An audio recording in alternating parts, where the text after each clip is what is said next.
She laughed in my face, her voice light, almost mocking. Thanks to your mobile, I really enjoyed spending your $400,000, she said like a punchline. Like it was some kind of joke. My jaw didn't tighten. My pulse didn't race.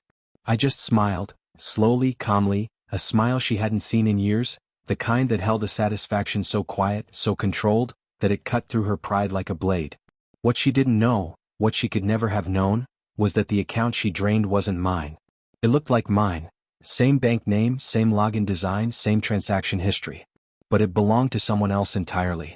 A burner identity I'd built years ago for a different kind of storm. She didn't steal from me. She stole from him. And he was the kind of man who doesn't file police reports. He buries problems. Her name was Leela. We met when we were broke. Ramen on Mondays, dreams on Sundays. She used to trace the lines on my palm and tell me I had a lifeline too long to waste. Back then, I believed her. Thought we were fighting for something together. I built a cybersecurity firm out of my apartment, and when it took off, I brought her with me. Married her. Added her to the accounts, the insurance, the house.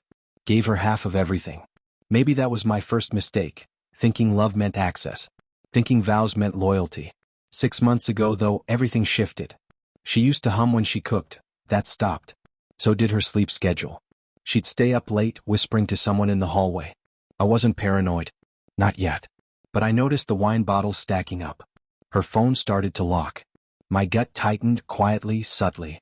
Then one night around 2:13 a.m. I saw her install something on my phone. I didn't say a word. I just watched, half awake, breathing steady, heart calm. She thought I was asleep.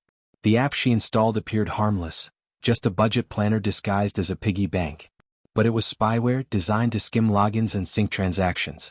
She timed it right after an OS update, knowing I'd dismissed the permissions as routine. Clever. Almost impressed me. I let her think she got away with it. 2 weeks later, $400,000 vanished from my account. She was gone too.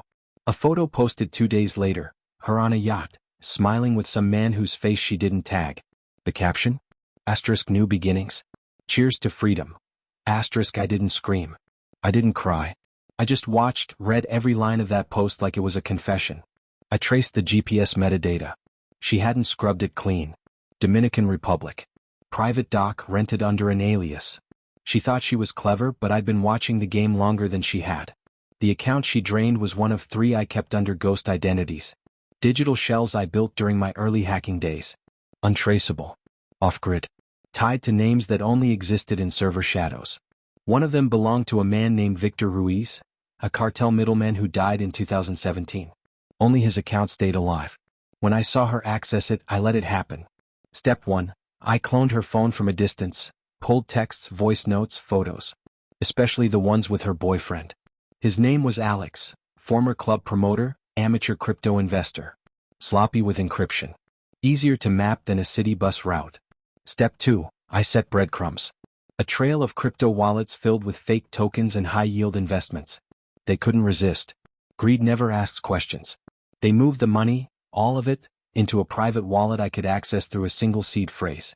When I fed Alex through a decoy app labeled WowTrack, he copied it. I watched him paste it. Step 3. I waited. 2 weeks later they came back into town. She waltzed in like she owned the place, laughing about the score. She called it that, a score. I served her wine, listened, nodded. Let her gloat. That night, I sent an anonymous message to a contact in Bogota, an old name who still believed Victor Ruiz was alive and angry. The message was simple. Asterisk they took Victor's money. He wants it back. Asterisk I attached the account routing logs, IP addresses, photos, enough to paint the picture but not enough to reveal my hand. Within days Alex was gone. Not dead, just missing. Last ping was at an airport terminal. She panicked. Filed a missing persons report. Posted a story asking for prayers. Meanwhile I moved the money, my money, into a clean trust.